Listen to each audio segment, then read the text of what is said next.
subscribers. It is I, Brian Hicks. After a long leave of absence, I'm coming back and doing something that has been requested a significant amount of times. How do you take apart an original? Well, consider this under Original Disassembly Class 101. Alright, let's roll. Start the clock. 10, 9, 8, 7, 6, 5, 4, 3, 2, 1. Let's roll.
There's a little bit of glue right there that you got to get out. Another reverse switch. Pull the wires through.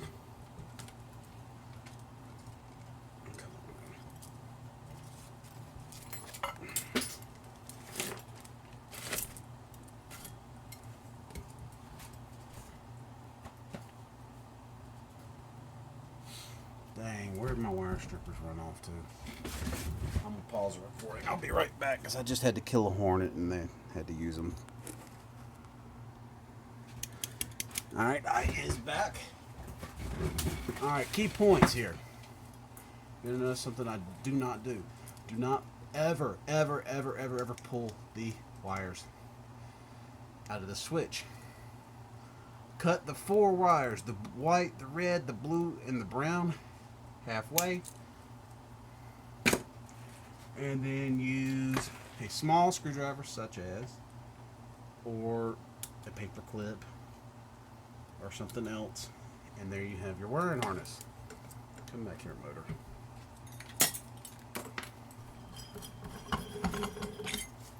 Bam, oil cup off. As you can see, actually not that bad inside on this one. Next step is snap ring pliers. We got my snap ring pliers, but I don't have the tips. And I've drastically prepared for this. But you know what? Guess what? There's a workaround for just about anything, and I have done a workaround for just about anything. So you just use 2 small screwdrivers, and you can get it off just the same.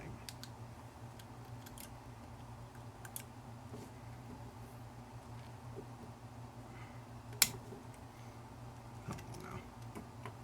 It's been a long time since I had to do it this way. Oh, come on. The green handled one is actually not a screwdriver anymore.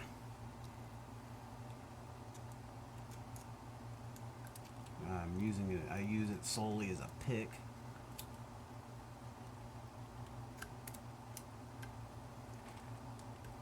Tell you what, let me pause it again.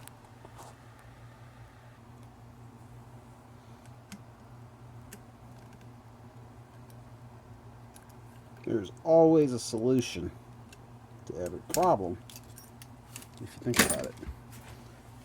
And I mean, I have like 4 sets of those jaws, but I lost the pin, and it goes in here. and it never wants to stay in place. So here's your thrust bearing. These, on this particular one, this one has a made in China Pier F8N, which is supposed to be a fairly commonly available bearing, but I can't seem to buy them anywhere. Here's your armature. And there's your spiral grooves, which when you take these apart, again using the small little screwdriver, you want to run screwdriver up and down that and clean out the gunk. Next step is to remove the winding. Now I will explain something here. Of course, you gotta be kidding me. Where the bloody blue blazes did my little wrench go? I set that out too. But I had a hornet invasion right after I did that.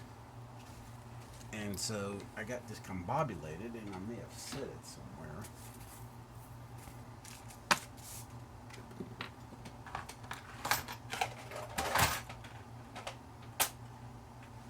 Here it is. It had fallen off the bench. Okay. Now you saw me earlier in the video use the impact to do basically the faceplate disassembly and remove the two screws. I was just done really for speed. Sometimes I do, sometimes I don't use it. But in the case of the winding, I have a story to tell. There was a bright brass original, not unlike I'm working on now, and like I said, I was working on it, and I decided, putting it back together and everything, and I was in a hurry. I said, well, I'll use the impact and a 1/4 inch socket. No problem, says I. So, I do, or I go, and on like the 6th one, I think it was, the socket came off of the little bolt here, and it went in between the coils. And before I could release the trigger, it had done boogered up the winding like crazy. Now I was upset about this, so I'm like, well, damn. What am I gonna do? So I'm like, well, I have a spare winding.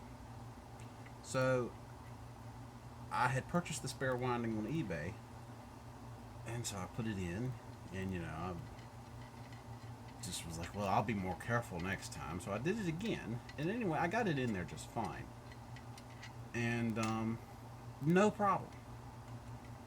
So put the fan together, went to wire it up, turned it on, didn't work. Pulled it back apart, checked the ohms, found out that the winding had an open coil. So I was like, well, damn. So that's two windings that I done lost right there.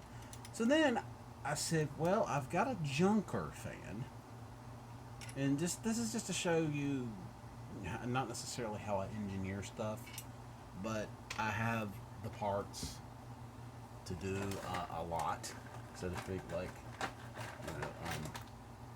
these are all my spare wiring harnesses that I keep in a little cabinet or whatever the hell you call that type of thing, a little cabinet or whatever. I keep those there. And anyway, so it was like, well, it just so happened that it was the older style of winding that I was replacing for the second time, winding number 3. It just so happened that winding number 3 didn't use this white wire that goes into the winding. It had the white wire that it ran up, and you had a separate. You had 2 white wires that came into the switch. I was like, I'm wrong. Just ignore that last little bit. Had 2 white wires that came into the switch housing. In the case of these, you have 1 white wire that comes down from here, and it's also connected, and I'll show you that in a second. it's also connected into itself. So there's three wires there. There's the neutral common wire that comes off of the winding itself, and then that wire branches off into two wires as it runs across here. One goes up the shaft and comes out like this, and the other one comes down. The old style had the two wires coming down, so I had to convert the wiring harness, which, I mean, it wasn't a huge deal, but I mean, it's still a pain in the butt. You got to have a Molex tool, and I was going to demonstrate how to take apart a Molex plug, but I cannot seem to find the Molex tool, so I've ordered me another one on eBay. The one that I had, or the one that I have, actually says Hunter on it. So, I mean, it's a Hunter brand tool, but I digress. All Molex tools are created equal, so whatever. So, anyway. So, winding can come out now, and on the note of the Molex plug, there is a little tab here that you gotta push in, and it comes straight out easily. I mean, like, easy peasy. Now, what I usually do with these, I'm gonna go ahead and get the housing out of the way. I'll get back to it in just a second. But what I usually do here is I do one of two things. If there's no oil contamination, and this one does not have oil contamination, or else this dust up here would be wet. I mean, there might be a little bit right there. But I actually really don't know what's going on here. Actually, probably all stuff those back down in there. I don't know why they are out like that. They're not supposed to be. I'm not going to screw with that. Let's just put that right back how it was. I would assume, and that's actually how it was supposed to go in the first place, I would assume that whoever built this winding originally did not pack those in there correctly, or else they wouldn't have come out. Anyway, so back to my screw up. So, winding number 3. And the reason why I use that instead of anything else. So, I go to, about this point, I'm kind of frustrated with the build. And, I'm real frustrated, and I was also in a hurry. So, I decide that lightning couldn't strike a second time. So, I decided to use the power tool again. Guess what? It bleeping, bleep, bleep, bleep, bleep, bleep, bleep, beep, happened again. And because I'm trying to keep this PG, I don't use strong language anymore. I used to, but I don't anymore. So anyway, so the process that I go through to clean this winding is basically I use a water hose on it. And some people will be like, oh my God, you cannot put water on a winding. Well, I'm sorry, but we've got epoxy insulation here, and the wires are insulated from themselves. So all I do is after I've wet it, I just hook it up to a battery charger. I have a specific wiring harness that energizes both sides of the coil at the same time, and I circulate 1 amp of current through it at 12 volts until it's dry. Usually takes half an hour to an hour. Now I've also been known to use an air compressor, dry it out like that, etc., etc. It's not that hard, and you can see that I am using a paint marker. Let's see, that's 389 over there. That's 389. So this is you got that one first. So this is 390. Just wipe that off. It should be 390. Wait a minute. 387. That's not 380. 389. I don't even remember what I said now. But that's 387 over there. So and I've done 2 others since then. So that makes this one here 390 and this one 391. Okay. That is the actual number. I started at 100 instead of 1. But when I rebuild these, I always put the finish, because I'm actually doing 2 here. And at the same time, I'm actually doing that one right after I finish with this one. And then I'm going to take them to the power washer. And no, I'm not taking these to the power washer. I just use a water hose, low pressure. But I take the housings and everything else to a power washer, and I clean them up real good. And then I use some automotive polishing compounds and whatnot to clean them up further. And I always use these foam pads. They're great. So anyway, like I said before, and I believe I touched on this already, I didn't think that lightning could strike twice, so I decided to use the power tool. But it did. I screwed up a second winding. So now I'm down 2 windings, or 3 technically, because of the first band already had a bad winding. I bought it from Adam DeBoer. I kind of suspected it had a bad winding in the first place. Whatever, it was okay. I still have the fan. It's sitting over there. And I actually did a burnout video on the first winding, because after I figured out it was bad and crispy, I intentionally burned it out. I mean, it smoked like crazy. I mean, it was epic actually. And then I lost it. I don't know what happened. The video just went into the ether. I uploaded it, deleted it off the phone because it said it was online, and it disappeared. So I don't know. So that is the reason why I use the little itty bitty teeny tiny tool that is, I mean, like, it's the smallest wrench that you've probably ever seen. It's an ignition wrench for old type vehicles that have points. And this is a 1/4 inch diameter head on this tiny little bolt. So anyway, that's the reason why I do it like that. So I'm going to pause it, and I'm going to set this winding down and get me another couple pieces of foam, because I'm going to go ahead and take that one. This is part 2 of how to disassemble an original 101. I guess you call this how to disassemble an original 102, because I'm actually not going to say anything. I'm just going to show you how fast I can do it. So, starting in, let's see what my timestamp is. Well, I don't know, because this is going to be 2 separate videos meshed into one. So let's go. You ready? You ready? Are y'all ready? You ready for this? Let me make sure I'm ready for this. I got my wire stripper, since I cannot still find my freaking little tips for the snap ring pliers. It's gonna be, and that's gonna hurt, man. It's gonna take about 20 to 30 seconds longer to do, because I don't have the snap ring pliers.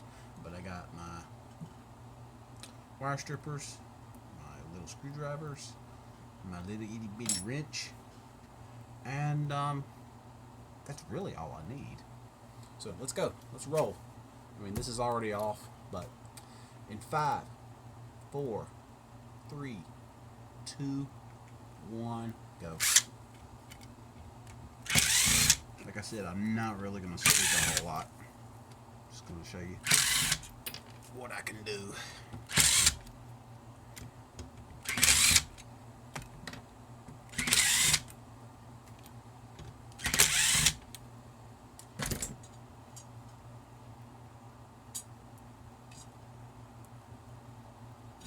Oops.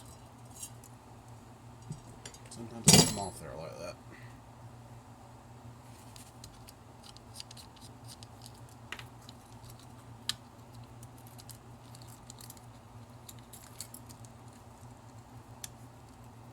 Somebody's already been in this one before. I can tell because there was no glue there.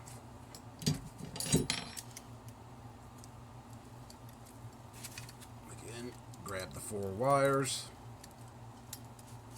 cut them halfway, small screwdriver, bam, bam, bam, pull the wires through,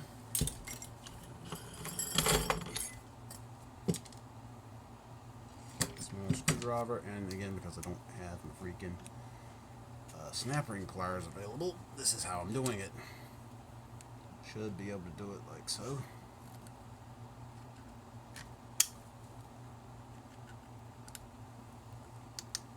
Yep. Bearing, armature,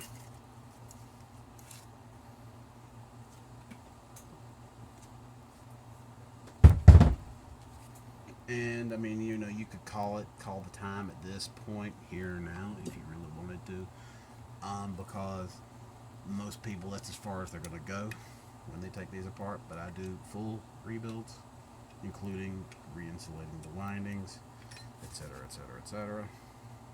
So, and wow, this winding is loose.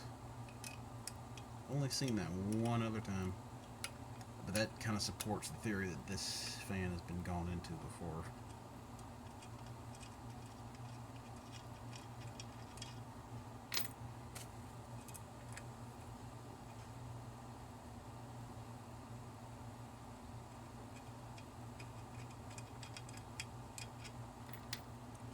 But I mean, I've only become good at this just really due to repetition. I've done it, so many times. I mean, I'm literally again, I started the serial number thing at serial number 100, and this is 390, and the other one was 391. I should have done the black one first, but whatever. Who really cares?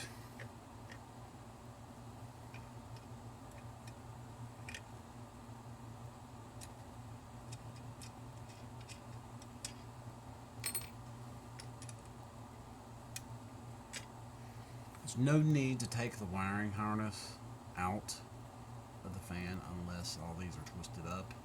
And if they were twisted up, the wires would not have pulled through the 2 black wires. They would have either been extremely difficult to pull through, or they just wouldn't have done it. I've run into that a few times. Actually, just a couple of weeks ago, a person who goes to my church bought one of these for me. Actually, it's almost the exact same thing. It was a black one, and I helped him install it. 25-foot ceiling.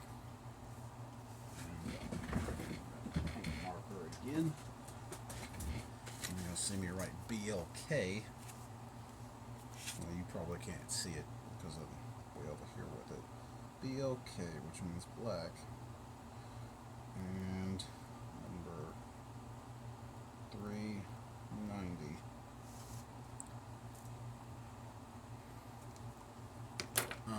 This one here, if you'll notice, you remember what I was saying about oil contamination before. This one here actually has oil contamination because look, the dust is dark. What I do in that case, and I'm actually not going to make a video on it today, although I will show you the product I use real quick. Get the housing out of the way. Pause the video.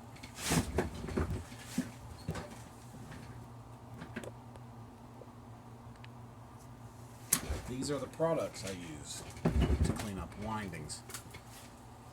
I only reserve this for special cases, and I may or may not use it on this. I'll see what the water does. And sometimes I'll use a little Dawn soap. Dawn and water are 2 of the most gentle things that you could use on a motor. If you actually read up on electric motors, some articles state that there's several ways to clean them. And compressed air can actually be a little bit dangerous if you use high pressure. If the insulation's not in good shape, like say a 100-year-old winding, you don't want to use compressed air on it, and you don't want to use water on it either. But you can use this. Um, First off, let me say, unless you really do know what you're doing, do not buy this because I'm here to tell you, um, this stuff right here is some bad ass stuff. And I don't mean that it works good because it works friggin' great. But okay, there are in the world of chemicals, there are consumer grade chemicals that you can buy at Walmart, Advance Auto Parts, blah blah blah, etc. That you, if you get the stuff on your skin, if you breathe some of it, etc., it's not really gonna hurt you. I mean, you really gotta really breathe it. You really gotta huff the can or whatever to really hurt yourself. This stuff, on the other hand, will blankety blank bleep bleep you up very badly quickly. Um, I mean, just some of the warnings are. I mean, this says vapor harmful. Da, da, da. Avoid any breathing of vapor and spray mist. Avoid contact with eyes and skin. Wash hands after using first aid. In case of eye contact, flush thoroughly large amounts of water for 15 minutes and get medical attention. For skin contact, wash thoroughly with soap and water. In case of respiratory difficulty, and this is what happened to me, provide fresh air and call a physician. Now, the other thing is that there's some delayed effects from long term overexposure. Like, I'm like, really? You know, contains solvents which can cause permanent brain and nervous system damage. Intentional misuse by deliberately concentrating and inhaling the contents will be fatal. Not could be harmful or fatal, will be fatal. Contains tetrachloroethylene, which may cause liver and kidney damage based on animal data. So, it's really some serious stuff. And this is do not keep internally, keep out of the reach of children, for industrial use only. And that's the key. That's the kicker right there. For industrial use only, which tells you this is not a consumer grade chemical. This is not something that you can't even really go to an electrical supply house and just buy this. There's only a few suppliers that I found over the internet anyway that actually even stock this, and I get mine from Zorro Tools. I could probably get it directly from Spray On, but I don't. It's like $6 a can, and you can. What it is designed for is to be able to clean motors, contacts, etc., while it's live. Okay, so like I could this fan could be this fan could be assembled and running, and I could spray this stuff all over this winding to clean it, and it would not hurt it. Okay, that's the chemical that we're dealing with here.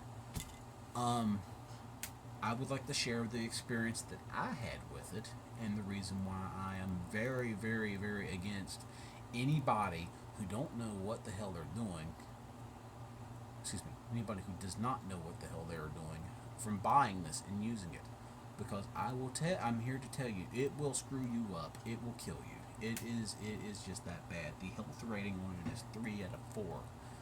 I mean, 4 is like hydrofluoric acid, and hydrofluoric acid will, if you put your hand into a vat of hydrofluoric acid, you will draw back nothing.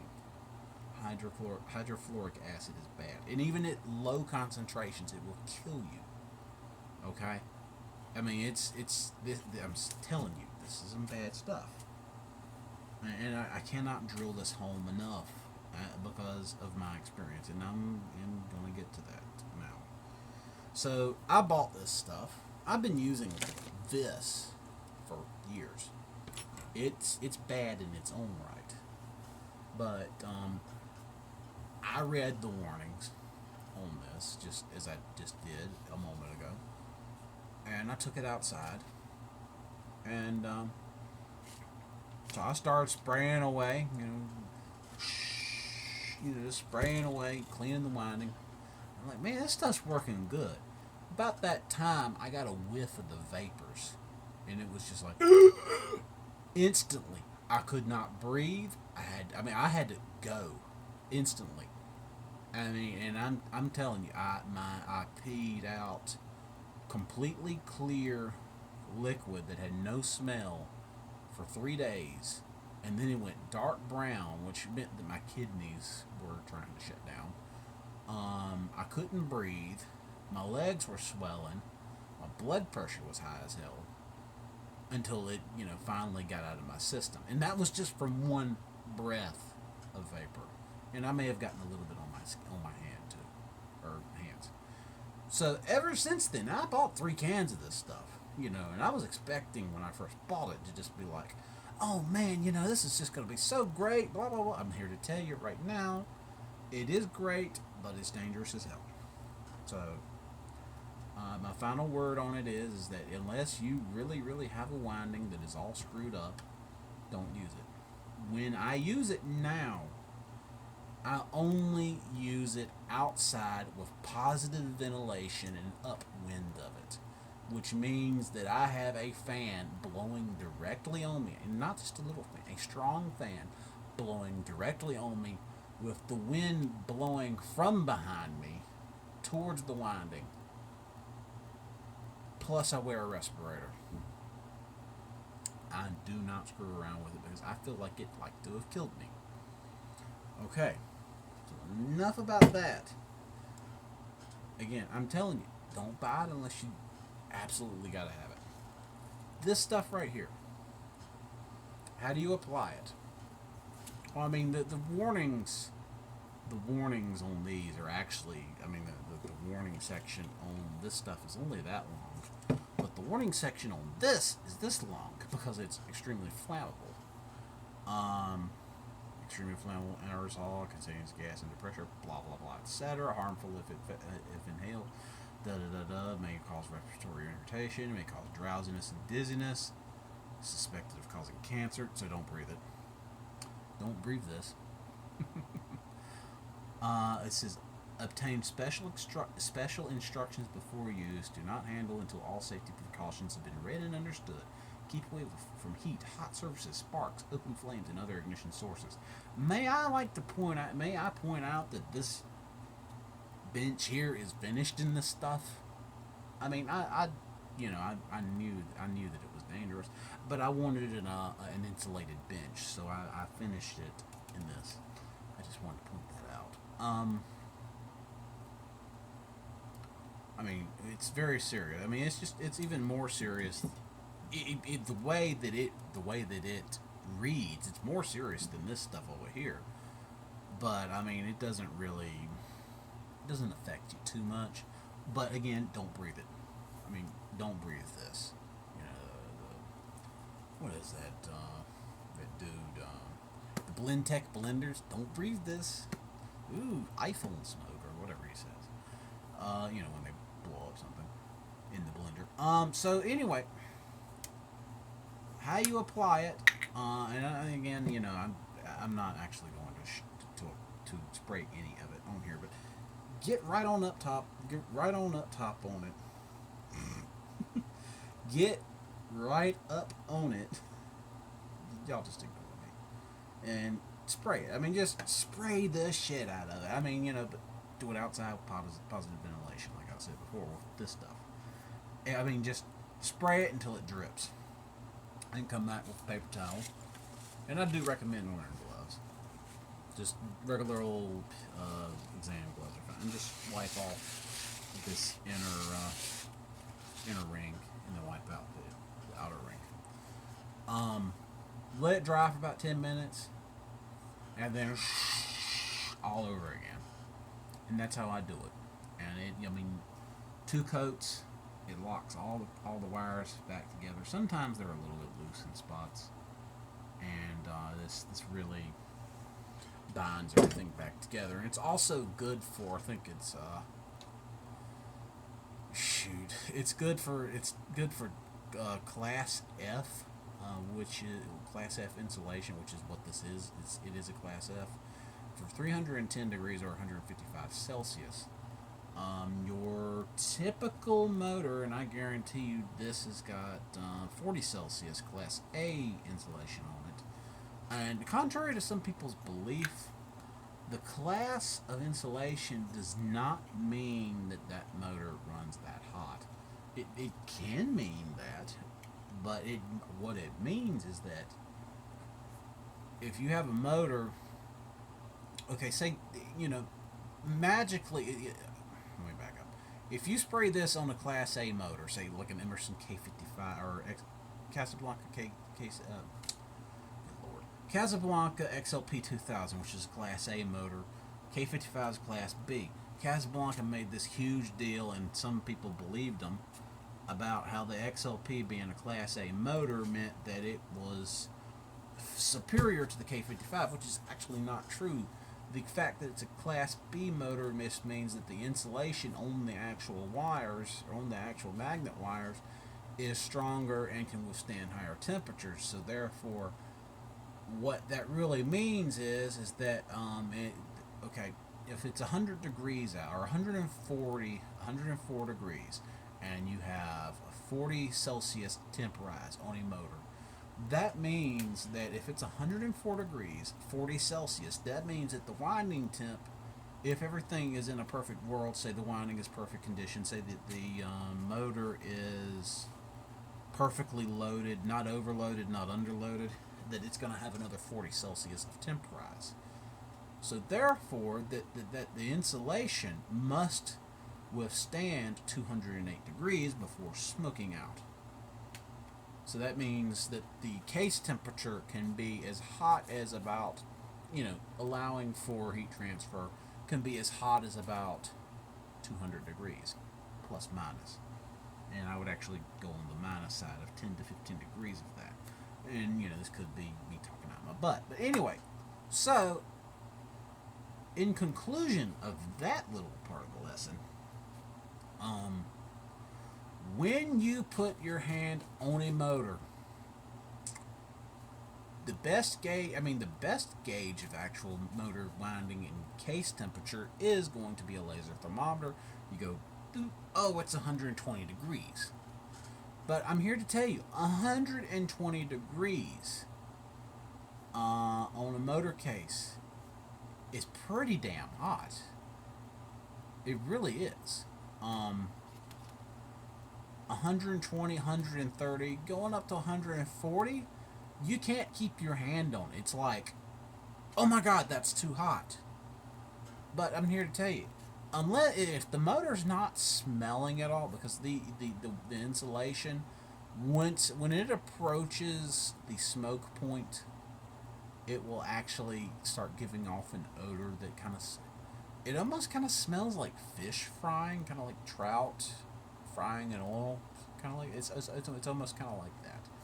It's a funky odor. Once you smell it one time, you know what it is for the rest of your life. And I mean, if you ever smell that, you know to shut her down and figure out what's going on.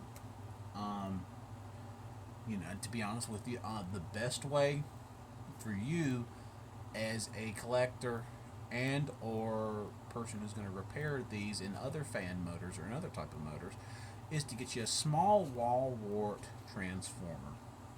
I don't have an example here, even though there's a box full of them somewhere around here. But get a small little wall wart, and I think the battery's going low. Let me check on things. Yeah, we're still recording. Battery's just getting low, so the light shut off.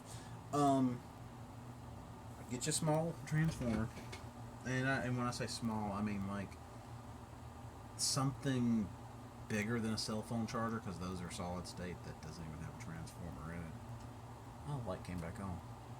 Okay. Whatever. Maybe lose my train of thought. Take a small transformer, break it apart, short out the secondary, plug it in, let it start smoking. You don't have to let it catch on fire, but just let it start smoking. And get just a small whiff of the smell. Don't smell the smoke directly, because it'll screw you up, because it's basically the stuff.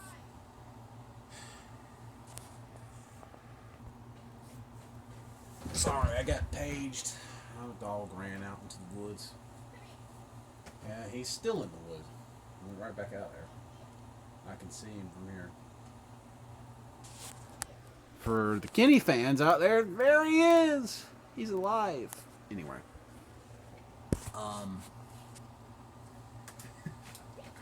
Kenny! Kenny! Kenny! Kenny!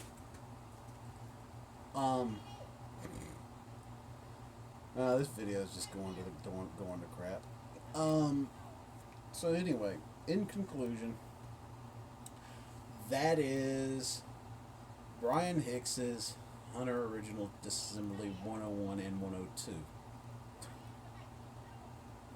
Anyway, y'all have a good one, and thank you for listening to Brian Hicks Radio. Later, y'all. Thanks. Thanks. This is a good example of what I was talking about in the other part of the video about when referring to scraping the oil grooves out. This is what I'm talking about. There's all grades of gunk from the oil that turns hard. It gets stuck up in here, and this is the end result. The clogged oil grooves, and then the oil can't flow. No matter how full you fill the oil cup, you can't flow from the top. Excuse me. Can't talk tonight. From the bottom of the oil reservoir to the top of the rotor. In this case, the rotor was all gummed up, so there wasn't excessive metal wear. But if the oil does not gum up, if the oil does not gum up and it dries up instead, it just depends on how old the oil is when this happens. I mean, you can see there's a little bit of wear. It's not terrible. Like I can just barely feel a difference between this surface and that surface. So it could be a lot worse. Anyway, that's I wanted to detail the spiral oil grooves being clogged. So consider this an addendum to the how to rebuild an original video. Thanks.